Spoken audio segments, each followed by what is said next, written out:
Hello everyone and welcome to today's broadcast of the Sidereal Insights Astro Update. I'm 𝗦𝗶𝗲𝗏 𝗔𝘀𝗁. I'm the astrologer and artist of Mystic Physick Astrology, and I use Western Sidereal Astrology to help you reconnect with your soul purpose and remember why you came. And here at Sidereal Insights, every 2 weeks we explore the astrology of the current planetary transits across the heavens from a Western Sidereal perspective. And my aim is always to provide guidance to you on how we can use those transits, to use the energy of those transits to affect our lives in a positive way. Let's get you up to speed with where we're at for today for the current astrological transits before we get into what's coming in the next couple of weeks. Right now, Jupiter is retrograde. We have Saturn and Pluto just went retrograde last month. So there's been a bit of a slowdown in the heavens and in our lives going on, affecting us all in different ways. But each of us is feeling a different part of our life kind of slow down. And things are maybe taking a less urgent tone, or progress is generally just not happening maybe as fast as we might want in certain areas of life, which in some ways is a fantastic opportunity for us to go back and re-examine what do we need to do differently going forward. So take the opportunity to do that in the areas of your life where Jupiter, Saturn, and Pluto are currently transiting. We had Mars just enter Capricorn here just a couple of days ago. And Mars is exalted there, which is actually really exciting because Mars is going to spend about 6 months in Capricorn instead of his normal 7 weeks. I talk more about Mars's exaltation in Capricorn in the last broadcast that we did. So be sure to catch the replay of that. You can find it on our YouTube channel and on the website archived right there.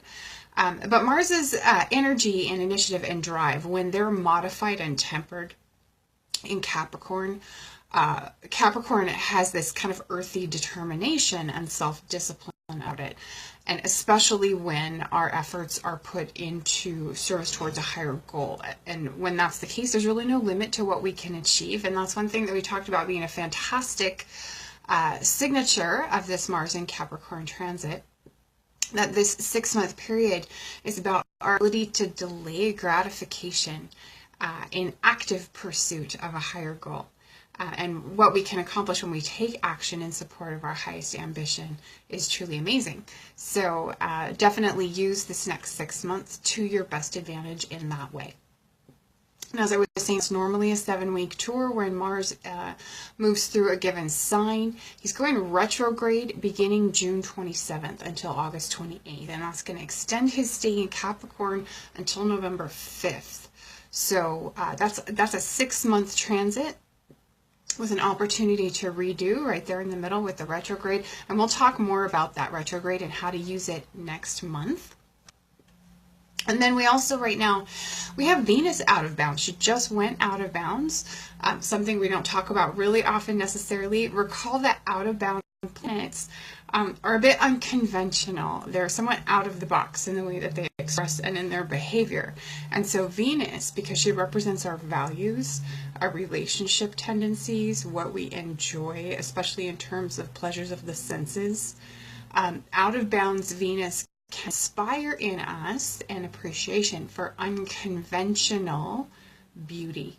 Especially in art and music, unconventional relationships, especially those that are considered non-traditional, whether that's due to gender, age, partnership arrangement, etc., or unusual or novel or even kind of questionable business arrangements or dealings. And one thing that I think is kind of a quintessential expression of Venus freshly having gone out of bounds, for instance, Stormy Daniels' appearance on Saturday Night Live. This is a fantastic expression of out of bounds Venus in Gemini. And Venus is going to be out of bounds until June 7th. So you'll notice a tendency potentially towards an appreciation for that unconventional, as I was talking about, through that time frame, through June 7th. Now, on the negative side, Venus out of bounds can express as a destructive lust, as hedonism, as envy, as psychopathy or materialism, greediness even, snobbery, and a tendency to overindulge. So watch for those behaviors as well and expressions of Venus throughout the coming 30 days. Okay, while she's out of bounds. And then we have Mercury entering Aries.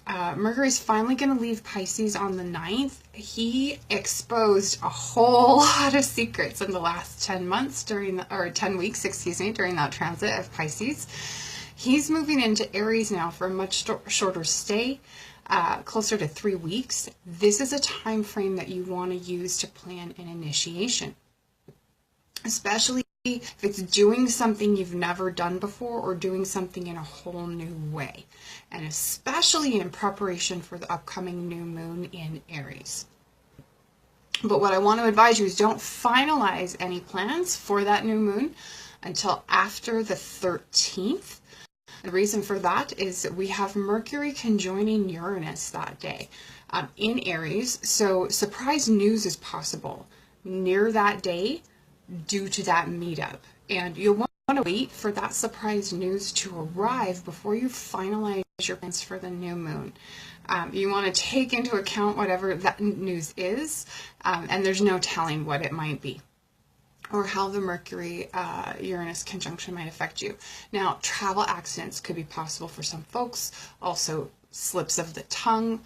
These are ways that a Mercury Uranus conjunction can play out. You'll want to have a peek at your chart looking at 5 degrees of Aries for a planet or point to know if you'll be like very directly personally affected. 5 degrees of any air or fire sign could be a sensitive point. Okay. And then we have 3 big events coming up on the 15th. We have Venus entering Gemini that day. It's also our 2nd new moon in Aries. And we have the Sun moving into Taurus for his annual tour of the sign of the bull. And so that particular day is kind of busy. Venus, she's going to start a 3.5-week tour of Gemini, or 3-week tour, excuse me, right around there, of Gemini in the very early hours of the day. Okay. So just hours before the 2nd new moon, right at 29 degrees Aries. Okay.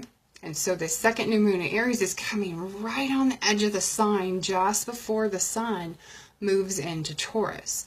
And this new moon, kind of like we discussed last time, activates our drive to do, our desire to get things done, to jump in, to make progress. We're inspired to act in pursuit of our dreams. And now that Mars, however, ruler of the new moon, is in his exalted place in Capricorn, we can pursue our ambition and make great headway doing so, all very much towards kind of a noble end. Okay. So take advantage of this new moon. It's a wonderful opportunity. If you're inspired to act in pursuit of your dreams, definitely do it. If you feel on fire for your inner purpose and ready to take on, transform the world, jump in and do so. Feel free to venture into new and unexplored territory with this 2nd new moon in Aries.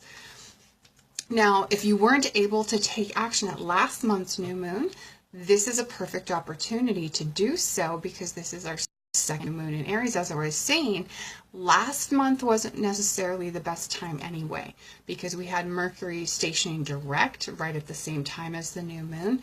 That was tricky timing. The timing right now is excellent, and other factors are very supportive, and so definitely take advantage of this particular new moon. And then, like I was saying, later that same day, the Sun will move into Taurus. That's a 4-week stay. It begins birthday month for those of you born under the sign of the bull. So be sure to visit the website at mystickphysick.com/sidereal monthly horoscopes for a more detailed forecast and highly customized advice for every sign. A couple of announcements. Please check your email and take a moment to update your email preferences.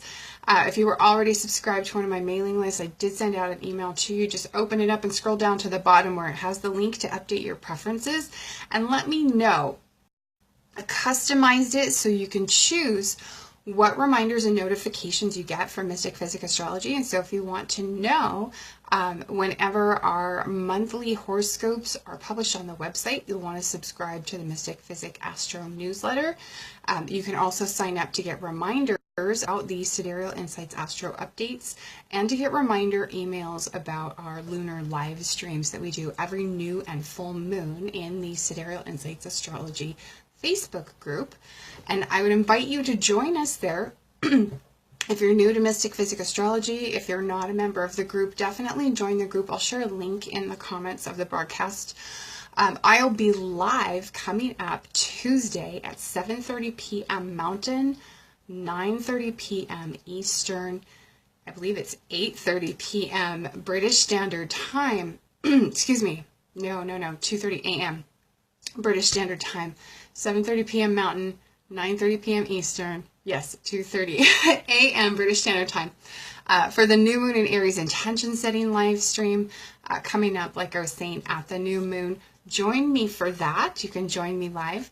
And then also we'll have the June overview plus short reports coming shortly for those of you who subscribed to advanced access to our sidereal monthly horoscopes.